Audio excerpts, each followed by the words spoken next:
Assalamualaikum warahmatullahi wabarakatuh. Kembali lagi di channel kami. Kali ini pembahasan kita cukup unik ya. Pembahasan kita servis handphone ditunggu oleh user dan juga sekaligus calon user ini. Dan juga pengalaman buat teman-teman, sportivitas kerja kita dijaga. Kendala dari teman atau yang punya handphone ini, jadi dia ingin belajar bagaimana melihat langsung tata cara pengerjaan handphone dengan kondisi handphone ini saat ini handphone mati total ya, dan ini tidak mau menyala sama sekali. Dan kita coba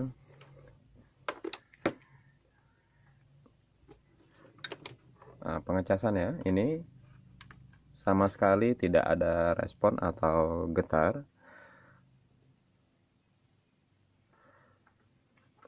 Jadi untuk kasus kali ini yang punya handphone atau calon usernya ini menunggu pengerjaannya di samping saya, dan dia ingin melihat langsung tata caranya, bagaimana eksekusinya. Oke, lanjut kita eksekusi ya untuk step by step pembongkaran. Untuk awal kita dari slot SIM terlebih dahulu. Ini yang sering terjadi pada saat kita pembongkaran karena faktor terburu-buru ya. Ini sering kita kelupaan. Dan juga buat teman-teman yang masih pemula, tidak ada salahnya kita seandainya untuk pengerjaan handphone seperti ini, kalau teman-teman punya keahlian atau bakatnya di sini, bisa teman-teman melakukan pengecekan dengan didasari peralatan dan skill yang dimiliki. Oke, lanjut ya. Dan ini untuk langkah awalnya, pengecekan kita dari baterai terlebih dahulu ya. Dan untuk kondisi baterainya ini pada posisi yang sudah pernah dibuka ya. Ini biasanya ini sangat mudah.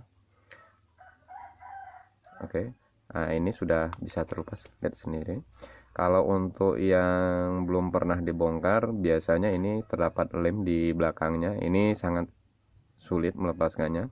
Teman-teman bisa menariknya dari kancing yang di sebelahnya. Berbeda dengan Xiaomi atau Redmi ya, itu kancingnya di bawah. Oke, lanjut kita pengecekan baterai terlebih dahulu.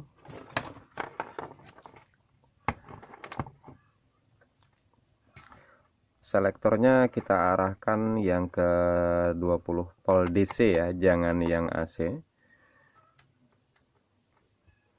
Untuk menentukan prop positif dan negatif, teman-teman bisa perhatikan dari avometernya ya. Bagi teman-teman yang punya avometer analog atau digital, yang digital kita praktekkan tata caranya seperti ini.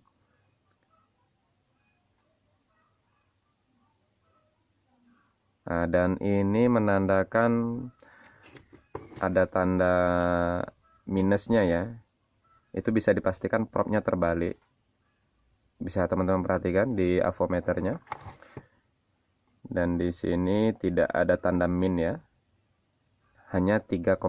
Kalau kita balikkan seperti ini, propnya kita rubah, kita balikkan, dia ada tanda minnya di samping angka. Itu menandakan propnya ini terbalik ya. Berarti posisi plus yang di sebelah sini. Oke, bisa teman-teman perhatikan.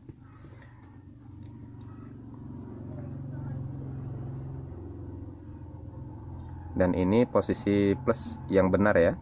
Dan kalau seandainya ini kita balik seperti ini pada avometer yang digital itu ada tanda minusnya. Oke, bisa diperhatikan. Dan di sini tanda plusnya ya. Oke, untuk kondisi baterai 3,6 volt, sebenarnya ini sangat rendah sekali tegangannya, tapi kalau bagi saya kalau 3,6 itu sudah cukup untuk pengecasan. Oke, ini tanpa kita skip videonya ya, langsung saja ini baterainya. Lanjut kita ke bagian mesin. Oke, dan ini perlu diingat, ini tadi posisi positifnya yang di sebelah kanan sini menghadapnya. Kalau kita balikkan seperti ini, kondisinya ini yang ada tanda panah yang menghadap ke kiri, ini menandakan prop positif dari baterai. Jadi untuk pengecekannya kita lanjut ke pengecekan di bagian mesin. Nah, untuk bagian mesinnya bisa kita atur selektornya ke arah dioda, bisa, atau teman-teman bisa juga menggunakan yang, kalau teman-teman punya yang avometer analog seperti ini bisa juga. Nah, bisa gunakan pada skala kali 1. Ini untuk pengecekan awal saja, apakah handphone ini terjadi short atau handphone ini mati dikarenakan baterainya kosong. Oke, masih ingat teman-teman tadi ya. Untuk positifnya sebelah kiri ya, kita mengikuti dari posisi baterainya ini sebelah kiri. Kalau kita balikkan seperti ini, dia sebelah kanan ya.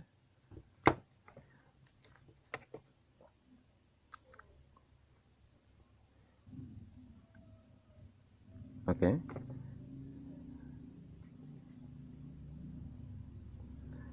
Kalau kita balikkan propnya seperti ini, ada naik sedikit itu jarumnya. Bisa diperhatikan teman-teman. Itu bisa menandakan bahwa terjadi short kecil ya, bukan short full ya, full short atau short besar ya.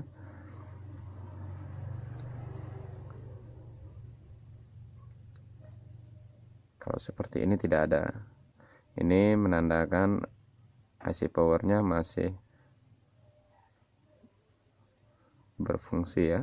Dan ini tadi terjadi gerakan jarum, bisa menandakan itu terjadi short kecil ya. Oke, lanjut ya.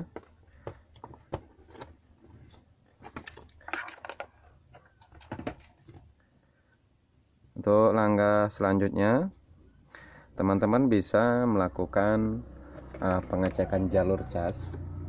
Jadi teman-teman colokkan kembali konektor casnya di handphone dengan kondisi tidak ada baterai ya, dan kita mengecek tegangan yang masuk ke arah jalur VBus ya. Dan ini untuk selektor kita arahkan lagi ke DC yang 20.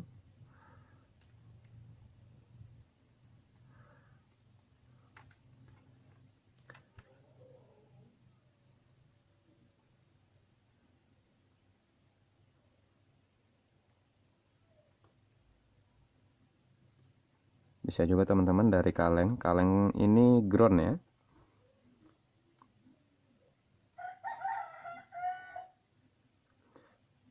Dan terbaca hanya 0, ya.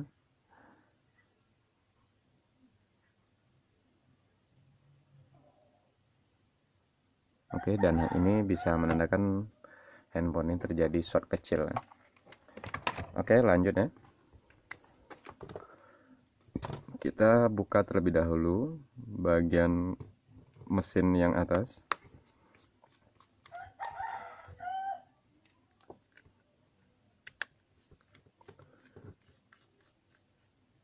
Dan ini untuk kelengkapannya ini sudah tidak ada lagi ya. Pada bagian tutup mesin ini di sini ada plat biasanya, dan ini baut sudah ada yang kurang ya.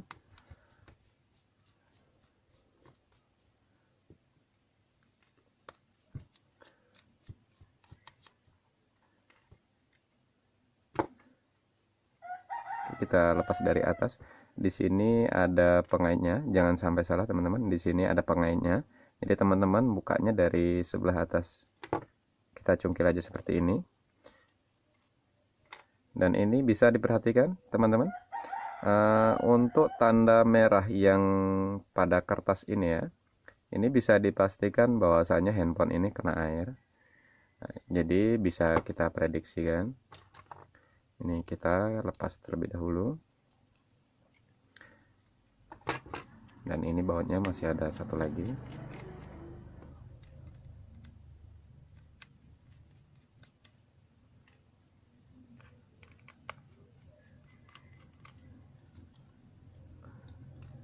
Oke, selanjutnya ini jangan lupa ini konektor fingerprint ya di sini. Dan di sini untuk kamera kita lepas juga, tidak apa-apa. Dan untuk pencongkelan ini sangat berhati-hati. Di sini ada fleksibelnya, perhatikan. Ini fleksibel yang mengarah ke konektor cas ya.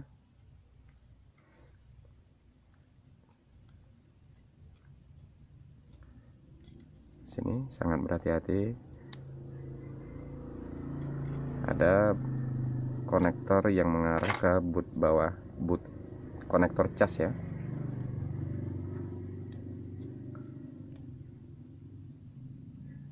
Oke, pelan-pelan kita lepaskan. Oke, dan bisa teman-teman perhatikan ya, ini terdapat korosi ya.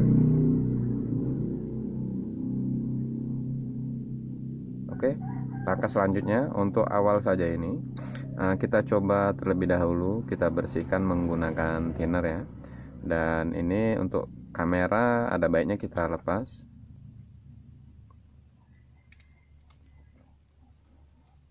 Dan ini kita jangan langsung kita vonis ke IC ya. Kita untuk langkah awalnya saja, step by step. Kita cek bagian dalam kalengnya.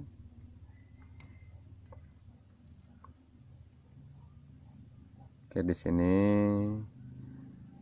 ini ada bekas apa ya? Seperti korosi juga air, bisa diperhatikan.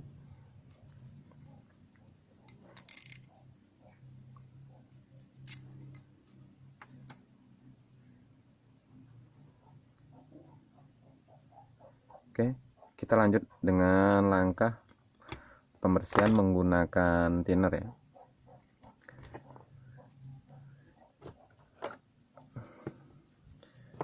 Bisa teman-teman menggunakan sikat gigi atau kuas yang halus bisa.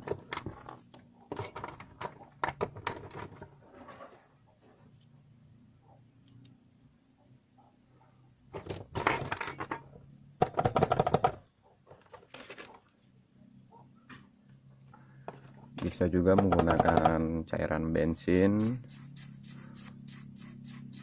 Ini jangan terlalu banyak ya, memberikan khawatir kan ini masuk ke bagian LCD-nya.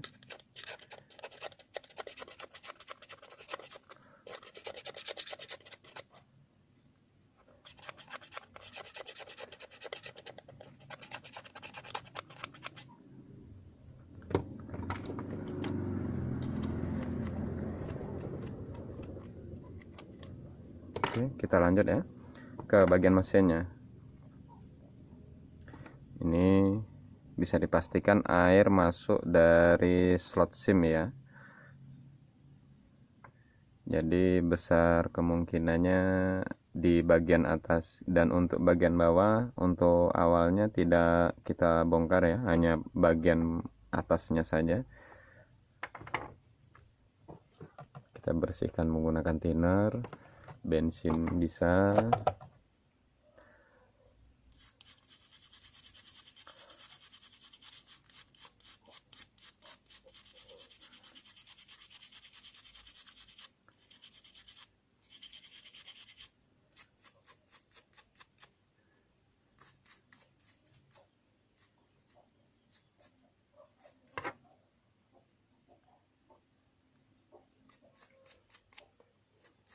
Dan sambil kita perhatikan pada bagian mana saja yang terdapat korosinya.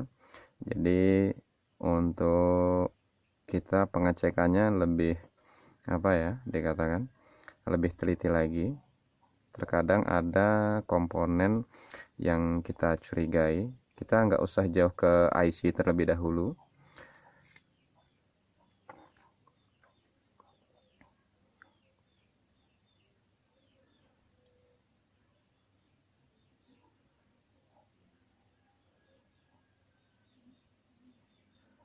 Kita bisa perhatikan mana komponen yang dari bentuknya terkadang sudah tidak seperti semula, atau seperti kapasitor itu dari warna dan bentuknya bisa kita prediksi. Dan jangan langsung ke IC ya kita memvonis.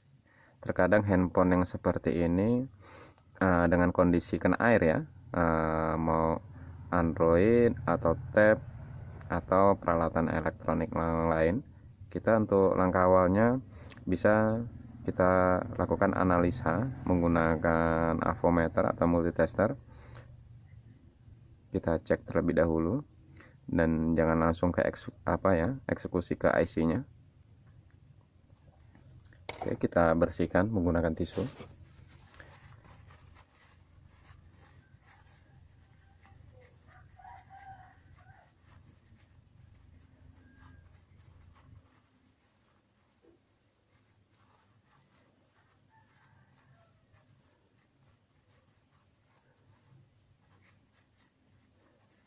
Dan dirasa sudah cukup kering, teman-teman bisa melakukan pengecekan terlebih dahulu.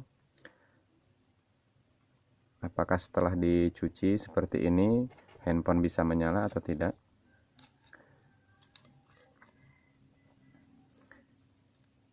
Jangan langsung kita memvonis ke IC ya. Jadi kita hanya melakukan pengecekan dasar. Setelah lakukan pengecekan dasar dan handphone tidak mau menyala, bisa kita lanjutkan dengan pengecekan ke bagian IC. Oke. Dan di sini kita hanya pasang baterai saja ya, kamera jangan dipasang terlebih dahulu. Oke, kita coba melakukan pengecasan ya.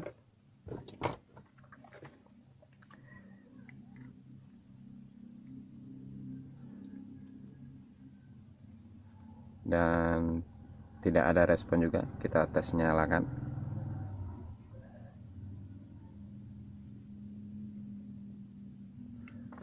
Tidak mau juga ya.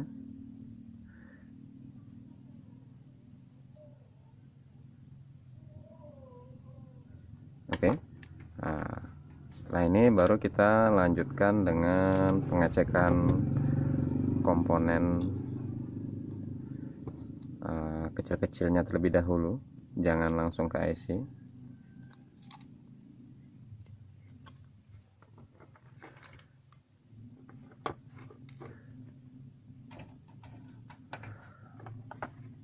Untuk selektornya bisa kita atur menggunakan mode buzzer, bisa, atau skala kali 1.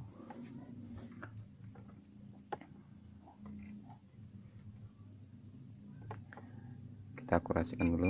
Oke.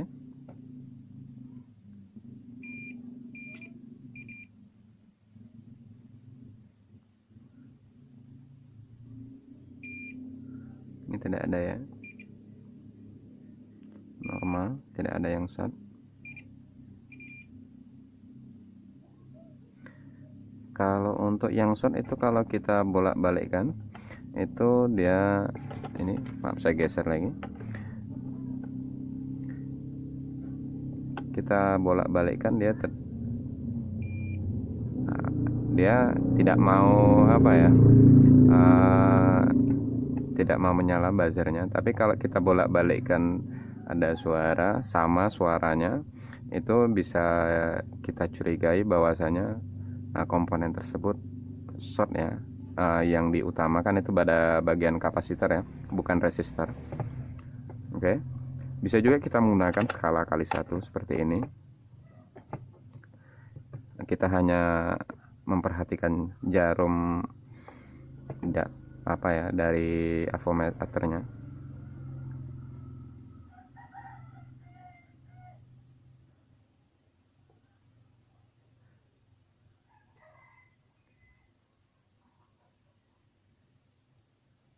Oke.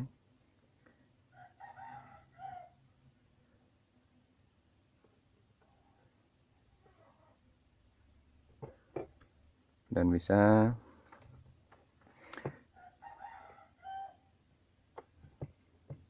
kita cek pada bagian intinya terlebih dahulu.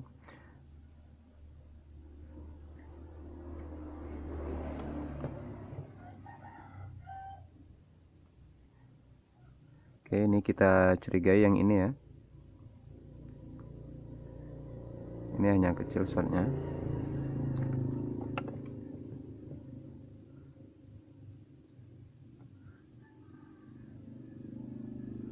Oke, di sini bisa teman-teman perhatikan dari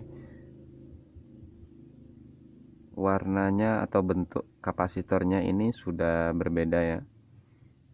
Dan ini bisa kita curigai bahwasanya kapasitor itu sudah short ya.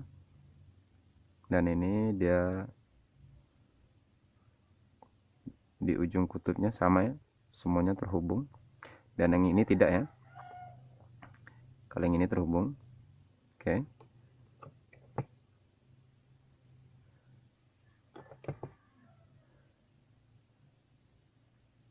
Ini kita hanya di area IC power saja ya, pengecekan awal. Jangan langsung kita ke IC yang lain. Oke, normal semuanya. Oke, kita coba melakukan pengangkatan ini terlebih dahulu, kapasitor yang kita curigai.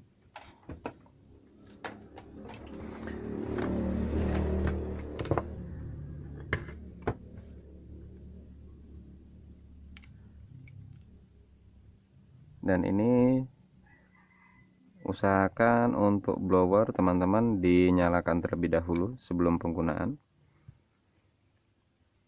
Jadi pada saat mau digunakan blowernya sudah panas. Dan itu untuk pencabutan komponen dia lebih lebih cepat melelehnya. Dikhawatirkan ada komponen lain yang tidak tahan panas akan ikut rusak kalau dia terlalu panas. Oke, kita beri flux terlebih dahulu.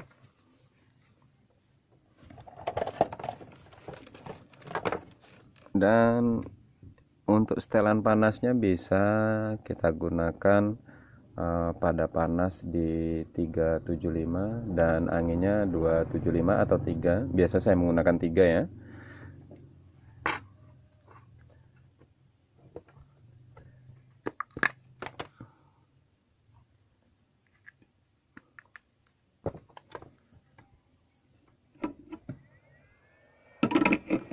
Oke, sebentar.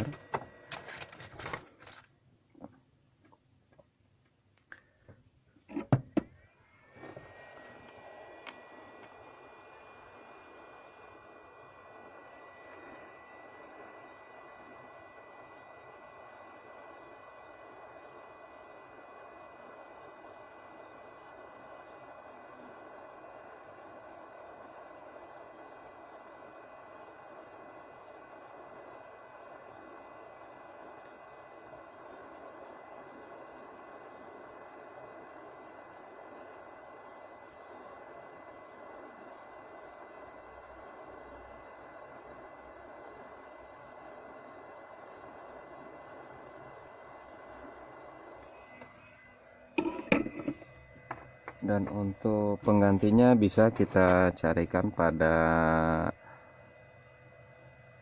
komponen bekas saja. Kita cari yang besar dan ukuran yang sama ya.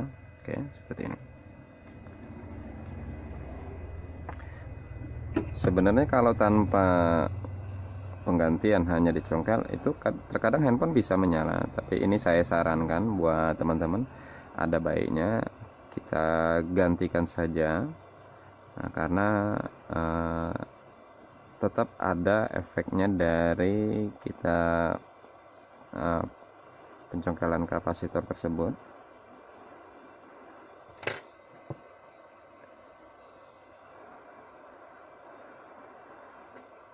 Oke, kita tambahkan lagi plugnya ya.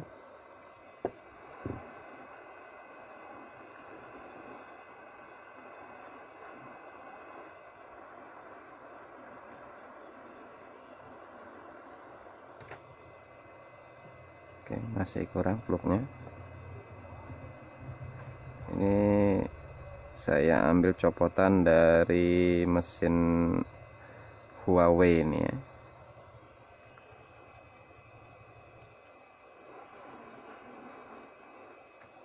Kalau untuk kutubnya ini polaritasnya bebas ya, tidak ada plus minusnya.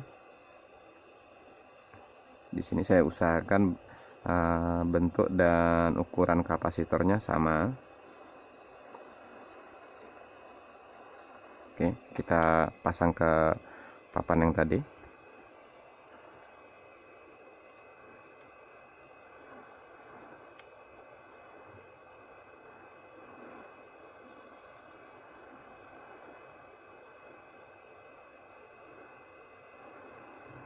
Sangat hati-hati ini masangnya, jangan sampai komponen yang di sekelilingnya sampai tersenggol.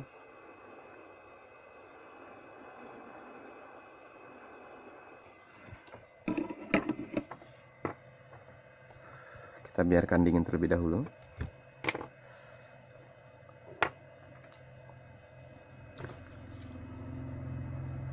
Dan untuk memastikannya, kita cek lagi ya, apakah posisinya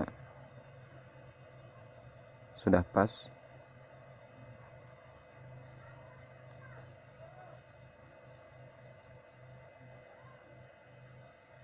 Oke ya, sudah ya.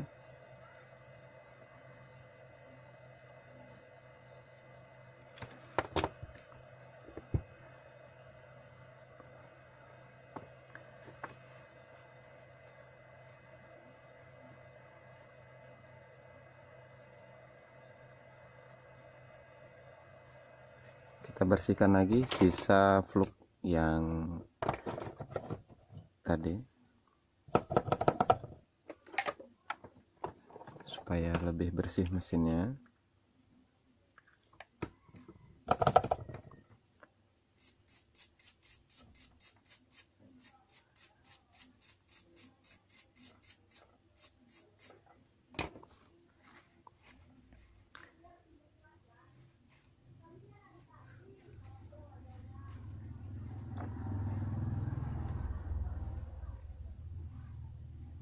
Yang nomor 2 ya. Nah, ini usernya nanya kondisi apanya, posisi pemasangannya. Ini untuk kapasitor bebas ya, tidak ada polaritasnya yang kapasitor yang sebesar ini. Ini bisa masukkan juga buat teman-teman dengan kendala peralatan yang belum punya, bisa untuk penyemangat, motivasi. Jadi dengan cara merhatikan seperti ini, teman-teman bisa menambah wawasannya. Dan seandainya teman-teman sudah ada budget, bisa bertahap untuk membeli peralatan. Dikarenakan kalau dibawa ke tempat servis dengan biaya yang sekian dan seandainya dikerjakan sendiri, tentunya itu lebih murah ya. Jelasnya hanya pembelian part, atau ya kalau untuk seperti ini biasa saya mengambil dari kanibalan part seperti ini. Dan juga tetap kita ada pilihannya teman-teman. Kalau untuk part-part yang lain seperti IC power apa, kita selalu stok ya seperti ini. Jadi tidak semuanya itu kita mencabut dari handphone kannibalan seperti ini, tetap kita menyediakan, itu pun kita tanyakan dengan usernya apakah dia mau kita melakukan penggantian part seperti ini. Dan itu semua tetap ada kalkulasinya. Jangan nanti teman-teman beranggapan dengan penggantian part yang seperti ini hanya dari komponen bekas dengan biaya sekian, nanti teman-teman ada yang keberatan. Itu semua sudah ada kalkulasi dan spesifikasi dengan kalkulasinya maksudnya. Jadi kalau teman-teman pengen melakukan pengerjaan sendiri, ya silahkan dengan semua peralatan yang dimiliki. Dan untuk ini usernya, dia kalau untuk solder biasa dia sudah punya, namun dia dengan kalkulasinya dia tidak sanggup dia mengerjakan dikarenakan yaitu tadi untuk blower dia tidak punya dan dia menyerahkan pekerjaannya dengan saya. Oke ya, lanjut kita pengecekan. Ini sudah dingin mesinnya.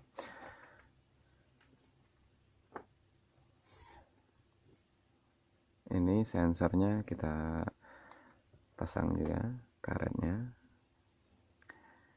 Ini dikhawatirkan kena panas meleleh karetnya. Oke, jangan sampai terbalik karetnya ya, diperhatikan. Oke, sudah pas.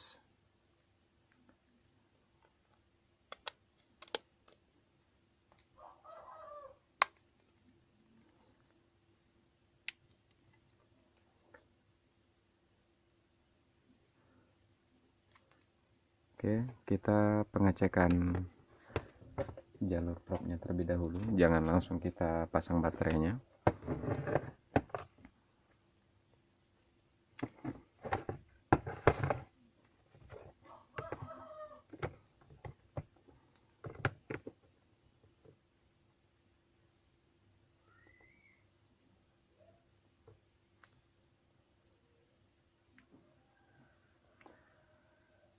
Oke, dan sebelahnya sama sekali ya tidak ada pergerakan.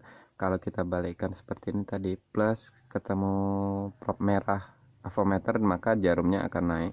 Tapi kalau kita balikkan seperti ini, jarum avometernya tidak mau naik. Itu bisa ditandakan bahwasanya ini mesinnya sudah normal. Dan sebelum kita lakukan penggantian kapasitor tadi, itu ada terjadi short kecil ya dari kapasitor.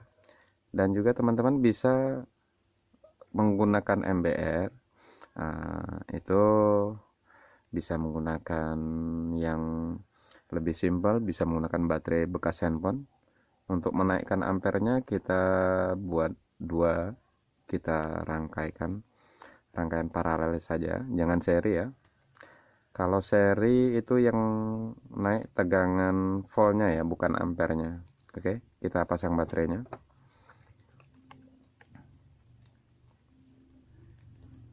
Ini masih baterai yang tadi ya, tanpa saya skip videonya. Untuk awal kita jangan menyalakan terlebih dahulu. Kita coba dengan cas seperti ini ya.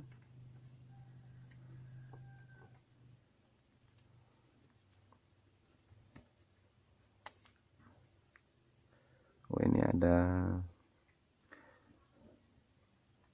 Oke.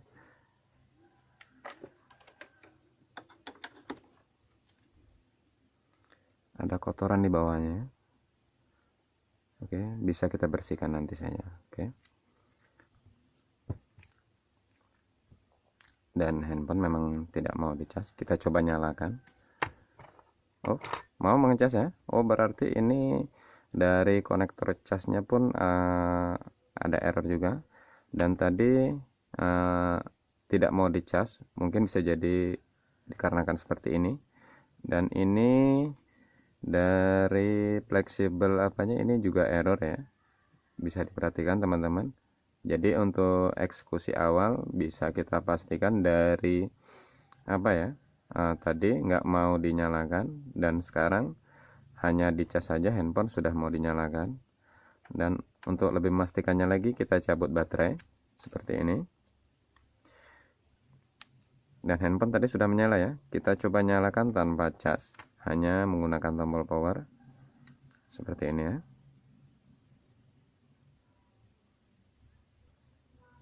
Dan handphone mau menyala ya, dengan kondisi LCD yang seperti ini.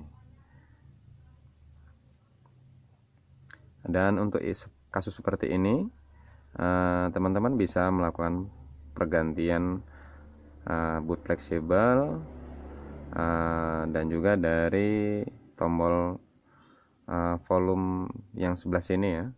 Dan ini saya hanya untuk melakukan pengecekan mesin saja. Ini sudah melakukan apa tadi dengan usernya, jadi kita hanya melakukan pengecekan bagian mesin.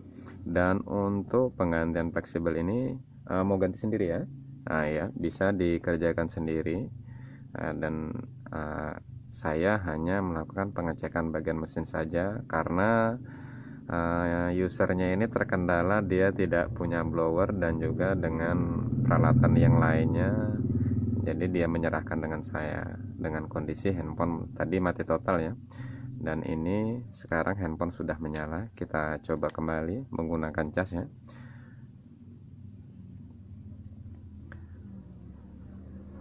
Dan ini bisa dicurigai ini pada bagian konektor casnya atau dari fleksibel boot yang ke atas ini, ke volume ya.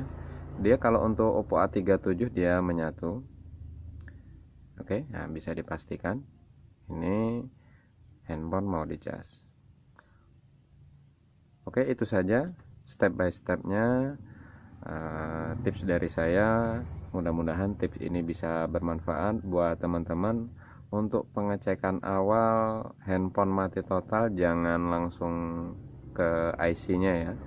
Oke, itu saja. Mudah-mudahan ini bermanfaat. Sekian dan terima kasih.